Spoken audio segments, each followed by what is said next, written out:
not done a zombie party video in ages, so yeah, here's a few games. So obviously it is 6 players all against each other's, plus zombies running all around the place, so really got to fight hard to survive. You can't stand still in one place for too long, unless of course you find one of the survival corners, which you'll see me doing throughout these matches. So you can see I've been a bit under the cosh, but obviously using the Rivonics, using that shield, got the healing ability, so I've managed to stay alive, stay in control so far. And that stun ability of the Rivonics really comes in clutch in this game mode. I'm on zombie map 2 at the moment, and as you can see, I've actually got a zombie up in my case here, causing me a bit of a problem. I've got some incoming as well. As you can see, there's only one opponent left though. Apart from that, it's just zombies. So we're pretty much in control here. So you can see the final player there, and the final player has only got 1 life. They're stunned and now surrounded by zombies. The zombies finishing them off for us. So in this mode, you can only get a maximum of 10 points per win. And you see the zombies dropping those pumpkins there. You pick up the pumpkins, they give you a nice little damage boost. They're not essential to pick up, but you do need to kill at least 10 zombies carrying those tokens to get the full 10 points for the win. You also, of course, have to take out all of the other players. That's essential. If you're not yet comfortable in this mode, and you're not comfortable because of the zombies everywhere, I recommend practicing playing the Zombie Strike event. That's where you team up with 2 other random players and you only fight the zombies. That's a really good way to learn these maps and to learn how to fight against the zombies. Apart from that, think of it like solo mode, but with zombies all over the show. So that was a good first game. Wasn't too difficult at all. Let's look at the next. Okay, so we've loaded into Zombie House now. Zombie House does not appear in the Zombie Strike mode, it only appears in Zombie Party. So you've got this mansion in the middle, and that's got 2 floors. The zombies all spawn upstairs in the mansion, they run down the stairs, then they run out of the mansion and they try and get people. So it's a really good idea at the beginning of the match to try and avoid hanging out near the doors of the mansion, otherwise you're going to have to deal with the zombies. Personally, I try and avoid dealing with the zombies on this map until I've taken out quite a few of the players if I can. As you see, I've taken out a couple there. When players spawn and you fight them, if you take that player out, they're going to respawn where they just spawned. So if you take them out and then you run past them and you start fighting somebody else, the player you just took out is going to respawn behind you, and then you're all of a sudden in a flanking position. So it's really important to be aware of where players spawn and just kind of keep moving around, making sure that you don't get flanked. And the last thing you want to do is be caught in a firefight and then all of a sudden you've got a massive string of zombies coming behind you. The other thing is this maze in the garden. You want to avoid getting lost in that maze. That is a nightmare scenario in this map. Not only are you stuck in close quarters, but if a bunch of the zombies run into the maze, it's very easy to get taken out very quickly.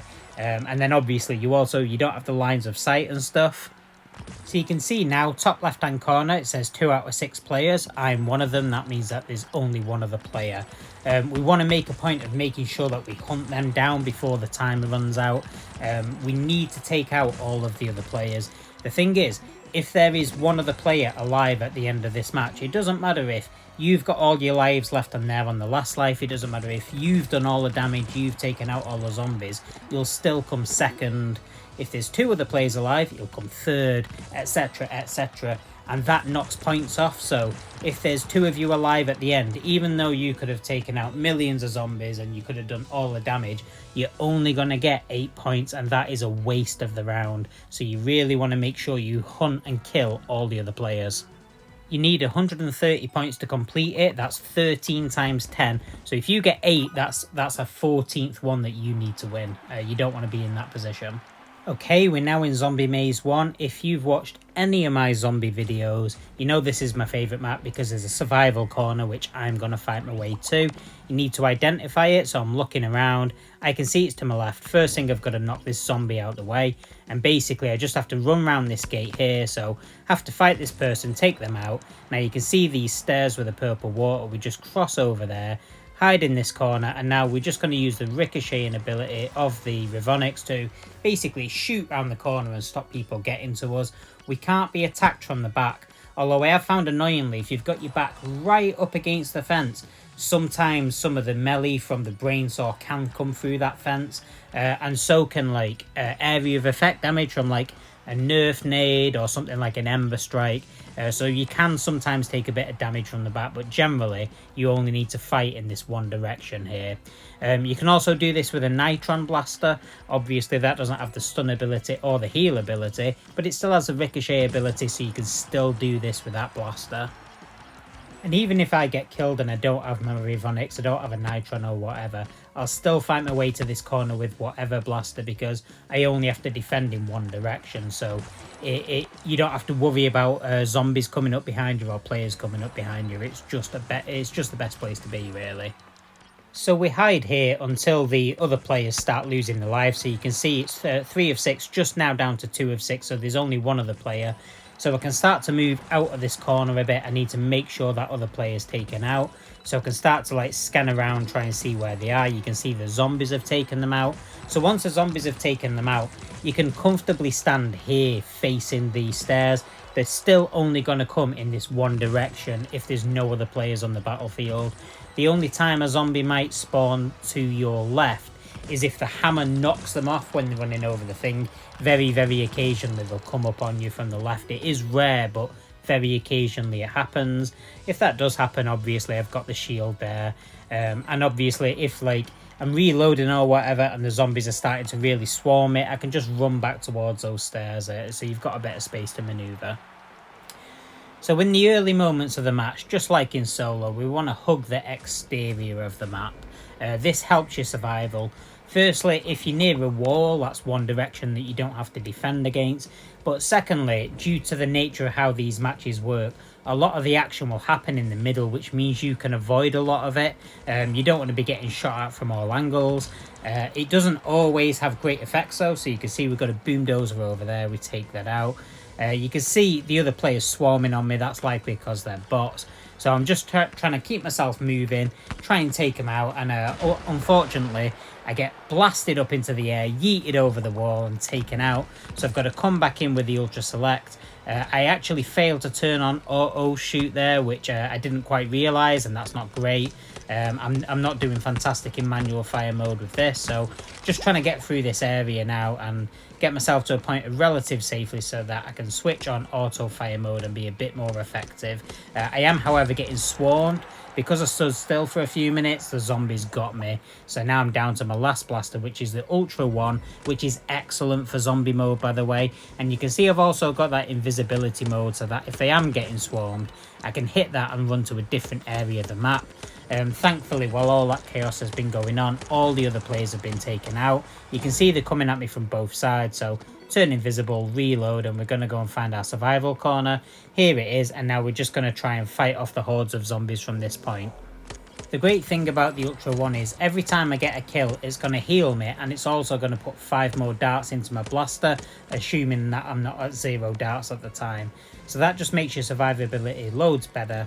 It also has slightly quicker reload, which is nice, but this blaster is legendary. It's not prismatic, so it's easier to get than the prismatic blasters. So if you're struggling to get really good blasters and you find this mode hard and you have the one blaster, I'd suggest using this as your primary, because it is very, very good. Once you get it to level 14, that reload trick for the 3rd nerf power, very, very helpful. So you can see how I've utilised the invisibility to just evade there and get to the end, and I get me 10 points. Other blasters that work well in this mode are anything with a particularly large clip, something like the Mega Mastodon, although that long reload time does hurt it. Anything with a high rate of fire, like your Ultra Select or Ultra Amp, it's not bad at all either. Or anything with a sort of kind of cool reload trick, or anything that can heal itself. Like the Ghoul Grinder, very, very good. So you can see I just took out someone with the Ghoul Grinder there. Obviously I'm needing to evade them. So I've got incoming here, so I'm going to hit the shield, and I'm going to use that as an opportunity to fight this group of 3 players. As you can see, the Rivonics just tears through them, so I'm doing really good there. We're still at 6 out of 6 players, but I know that the other players have got lower lives. So now I can just use this corner here and basically bounce the darts around that corner. Just moving around because I am worried about the zombies, even though I'm like in the corner, they could come at me from another angle. So it's just something to be aware of.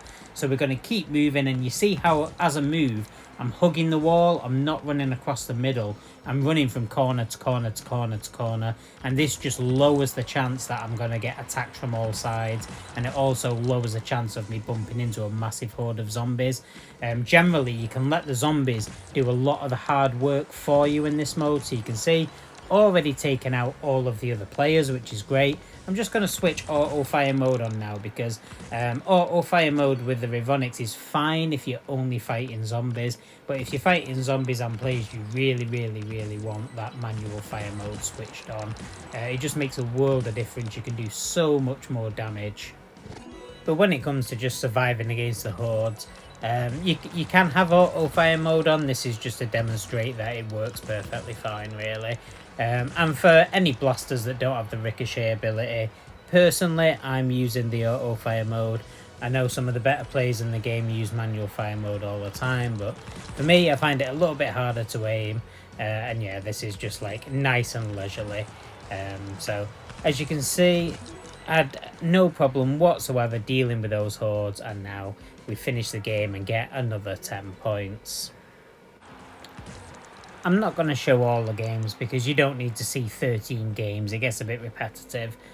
So let's just look at a couple of others. So this one I wanted to show because I start in the middle, and starting in the middle of the map puts you under the cosh, and this really kind of shows you why you want to stick to the wall. So you can see straight away, get attacked from all sides. I'm having to use my shield straight away.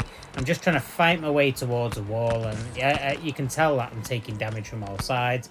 Still trying to fight off the opponents. Obviously, I've got that healing, which is coming in clutch. I'm managing to fight my way towards the wall. Got myself into a corner now, and I'm just trying to repel my opponents and the zombies. So you can see how now I've got myself into a corner. I've kind of regained control, and I've got much better survivability. So I'm just trying to scan for incoming now, so I can see I've got incoming around this corner. There's 2 of them, so I could just move forward, rely on the ricochet to get in around these corners. Take a bit of knockback there. Thankfully it doesn't knock me over the wall. Need to be aware of people coming at me from the other side, so I'll just pull back, taking these people out. So you see how it's gone to 5, 4, so other players are dropping like flies. So I'm just moving around the map now, and it's already dropped to 2 other players. So we've got just under a minute to go, and there goes the last player. So now it's only zombies. So as you've seen, very easy to survive once I'm in this corner when I've got the Rivonics. So there's no point showing you the rest of this match. It's an easy win. So yeah, we can just speed through this bit. So basically, if you want to know how to survive just against the zombies, go and have a look at some of my zombie strike videos. I obviously use the Rivonics in my zombie videos because I've got it, but the tactics work with any blaster. It's just a lot easier if you've got the Rivonics. So yeah, there you go. Another easy 10 points, at least once I got through the first 30 seconds. So there was only really one more match that was interesting from my footage, so I decided to put this one in.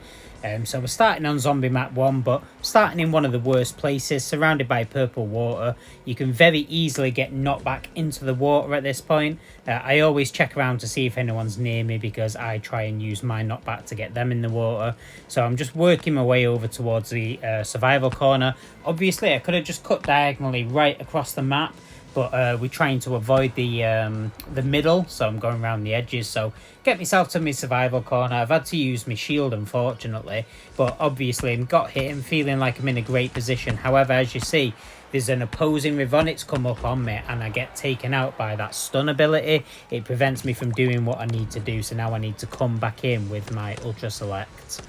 The Rivonics is already down, thankfully, so I don't have to worry about that. However, if you've got opponents with the Rivonics, being able to stun them is great. Yeah, you know, using the Stomp or any of the other blasters that can stun. You want to really, hopefully, rely on the zombies and the other players doing the hard work for you. In this case, I don't know who it was because I was dead. But either way, I managed to survive a pretty hairy situation with some incoming from a lot of zombies and a couple of players giving me some grief. Managed to fight my way back to the corner. You can see I've only got 2 other opposing players to worry about, now only 1. I will have to hunt them down if they don't come for me, but they do come for me. He's obviously still got a life left, so I'm just going to take out this line of zombies and just kind of keep an eye out for where the opponent is. Opponent has already been taken out by the zombies, which is great. So now all I have to do is take out the line of zombies. So wanted to show you here that you do not need the Rivonics to fight the zombies. Like, I've got to the point where I've got about, what, 30-40 seconds where I need to survive just against the hordes. Using the tactics that are tried and tested, I can very easily and very comfortably just take the lot of them out. Get down to that 7-second point. There's only the one on the battlefield. So we get the win. We get the 10 points. And yeah, great. So I did finish this event. It was nice and easy. Thanks for watching. I'll see you soon.